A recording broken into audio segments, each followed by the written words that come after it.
ये बताएं कि लॉन्ग मार्च में कंटेनर से जो बातें हो रही हैं वो तो खासी तशवीशनाक हैं। इमरान खान साहब का लहजा बहुत एग्रेसिव है, लेकिन जिस तरह पीटीआई रहनुमाओं ने शहर इक़्तिदार पे असलहा लाने से मुताल्लिक़ बातें सामने आ रही हैं, उनकी ये बातें सामने आई हैं, ये हुकूमत के लिए कितनी ख़तरनाक है, कितनी अलार्मिंग है? बिस्मिल्लाहिर्रहमानिर्रहीम। देखिए, सबसे अलार्मिंग तो आज इमरान खान का ट्वीट है, जहां उन्होंने पूरी कौम को दो ऑप्शंस दिए हैं। उन्होंने कहा या इलेक्शन करा लो या फिर खून रेजी होगी।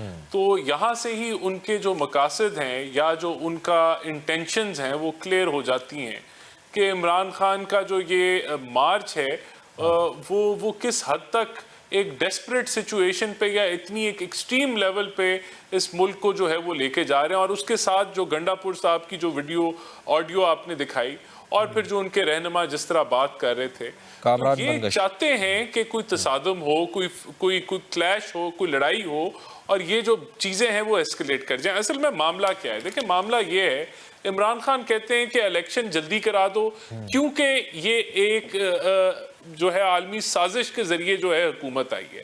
अच्छा, अब आलमी साजिश को जब आप लेते हैं तो वो तो ऑडियो लीक से उसका पर्दाफाश हो गया। फिर सदर आरिफ अलवी ने खुद कहा कि मुझे इस पे यकीन नहीं है। फिर एजेंसियां जिनका काम है कि आलमी साजिश को रोकें, वो कहते हैं कि ये साइफर जो है वो ड्रामा है। अब यहाँ ये तो बेसिस खत्म होगी। दूसरी उनकी डिमांड है कि चीफ ऑफ आर्मी स्टाफ की जो सिलेक्शन है वो ये वाली हुकूमत ना करे, वो इलेक्शंस हो और उसके बाद वो हो। तो भाई, ये आप किस आइन के तहत कह रहे हैं? ये एक नहीं, चीफ ऑफ आर्मी स्टाफ की अपॉइंटमेंट के ऊपर तो वो ये कह रहे हैं ना, मियां शहबाज शरीफ ने भी ये कहा है कि इमरान खान साहब ने कहा है कि जी 3 नाम मैं दे देता हूँ, 3 आप दे दें, मुशावरत कर लें, मुशावरत से आप आर्मी चीफ को तैनात कर दें। तो ये किस आइन में लिखा हुआ है? ये कहाँ लिखा हुआ है? ये कहा बिल्कुल शहबाज शरीफ साहब ने, और यही उनकी अंदर खाते उनकी पूरी ये जो लॉन्ग मार्च है उसकी बेसिस ही है। अच्छा। लेकिन इसको हम मुस्तरद करते हैं ना, क्योंकि ये आइन में वजीर आजम का प्रेरोगेटिव है, हुकूमत वक्त का ये तो आपने मुस्तरद कर दिया ना, लेकिन अर्ली इलेक्शन का मुतालबा जो उनकी जानिब से किया जा रहा है, तो उनकी बात मान क्यों नहीं लेते आप? आपकी गो के अगस्त तक आपको हुकूमत करनी है, लेकिन क्या वजह है कि अर्ली इलेक्शन पर कोई बात नहीं हो पा रही है उनसे?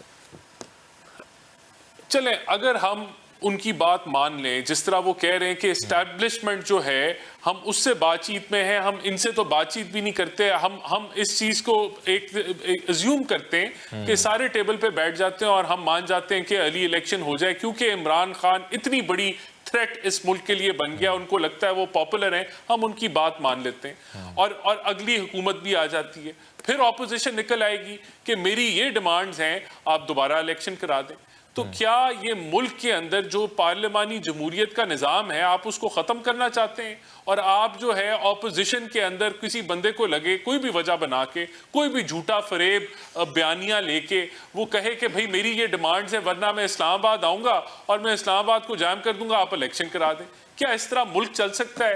क्या दुनिया में कोई मुझे लेकिन बात यह है राना साहब, तो आप तमाम सियासी जमातें मिलकर ऐसा कोई निज़ाम क्यों नहीं बना देते कि जो हारने वाला है उसको अपनी हार भी कबूल हो, वो एक्सेप्ट करे? निज़ाम ऐसा होना चाहिए ना कि उसको कबूल करे वो। हमने तो 2017 में कंसेंसस के साथ, जिसके अंदर पीटीआई भी शामिल थी, सारी जमातें जो हुकूमत में थी, ऑपोजिशन में थी और पार्लियामेंट से बाहर थी, सबको बिठा के इलेक्टोरल एक्ट 2017 बनाया। उसको जो है हाईजैक आपको पता है किसने कर लिया। अब जो ये इनका जो एजेंडा था कि हम ये ईवीएम नाफिज करके अगला इलेक्शन हाईजैक कर दें, वो हमने मुस्तरद कर दिया। आप सही कह रहे हैं, आज बैठने की जरूरत है, बैठना चाहिए। ऑपोजिशन में आए इमरान खान साहब, बैठें, अगले इलेक्शन की हम बातचीत करते हैं कि अगला इलेक्शन कैसे होना चाहिए, लेजिस्लेशन की जरूरत है। नहीं, मैंने तो आपको बड़ा क्लियरली देखें, मैंने आपको बताया कि इलेक्शन क्यों अर्ली कराएं। आलमी साजिश का वो कहते हैं ना, आलमी साजिश है, उसको हम मुस्तरद करते हैं। दूसरा वो कहते हैं आर्मी चीफ की सिलेक्शन। तो फिर क्या, फिर इससे साबित क्या होता है कि उनको लगता है वो अभी पॉपुलर है और अभी उनकी पॉपुलैरिटी बड़ी अच्छी है, वो ज़िमनी इलेक्शन जीते हैं तो इसलिए इलेक्शन करा दें। तो क्या जब वो हुकूमत में थे हम ज़िमनी इलेक्शन नहीं जीत रहे थे क्या? और हमारी डिमांड नहीं थी इलेक्शन करा दें? क्या इमरान खान ने इलेक्शन कराए? नहीं कराए ना। तो आज हमने इमरान खान के गंद को, जो माशी गंद में इसने इस मुल्क को डाला, हमने उस गंद को साफ किया, इस मुल्क को दिवालियेपन से बचाया। अब बाकी हुकूमत के जो 10 महीने पड़े उसके अंदर हमने अवाम को रिलीफ देनी है, बेहतर हालात करने, वो हमारा राइट है, हम उसको जो है वो प्रैक्टिस करेंगे। अब इसमें एक आदमी जिसको सिर्फ मसला ये है कि आर्मी चीफ, नंबर 2 ये कि वो पॉपुलर लगता है उसको कि वो पॉपुलर है, तो अभी हम इलेक्शन करा दें, तो उसकी मर्जी के ऊपर जो है वो मुल्क के अंदर इलेक्शन करा दें। ऐसे नहीं होता।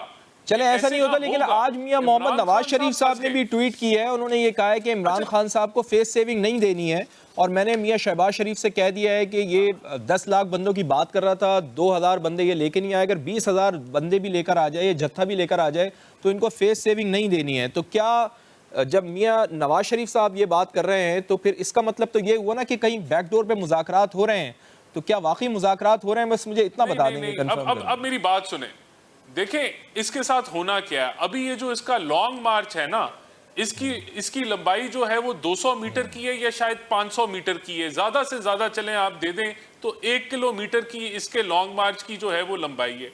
ये लॉन्ग मार्च चलता है 4 घंटे से 5 घंटे दिन के अंदर, उसके बाद ये रेस्ट करने अपने घरों को चला जाता है। पाकिस्तान की लंबाई है 1500 किलोमीटर, चौड़ाई है कुछ 600 बात यह है कि अगर इसकी लंबाई 1 किलोमीटर है, इस लॉन्ग मार्च में इतने लोग नहीं है, मियां नवाज शरीफ ये कहने पे मजबूर हैं कि 10 लाख लोगों की बात की थी, 20,000 लोग भी अगर ये लेकर आ जाएं तो इनको फेस सेविंग नहीं देनी, 2000 लोग से ज्यादा आप ये कह रहे हैं। मियां नवाज शरीफ, मेरा सवाल सुन लेना सर, कि ज्यादा लोग नहीं है, तो फिर ये इस्लामाबाद क्यों बंद कर दिया है सर? रेड जोन को आपने क्यों बढ़ा दिया है? रेड जोन का दायरा क्यों बढ़ा दिया है आपने? कंटेनर्स क्यों रख दिए हैं? बड़ी आपको, क्योंकि वो कह रहे हैं कि खून रेजी होगी, क्योंकि वो कह रहे हैं, अमीन गंडापुर कह रहे हैं कि हमने असला इकट्ठा कर लिया। तो हम रियासत हुकूमत वक्त हैं, हमने प्रीएम्प्टिव स्टेप्स लेने हैं। अगर एक आदमी कहता है मैंने ईंट से ईंट बजा देनी है और वो कहता है कि मैंने श्रीलंका बना देना है, तो क्या हमारा फर्ज नहीं है कि हम उसका हर तरीके से इंतजाम करें कि अगर खुदा ना खास्ता उस तरफ जाता है तो हम उसको रोक पाए?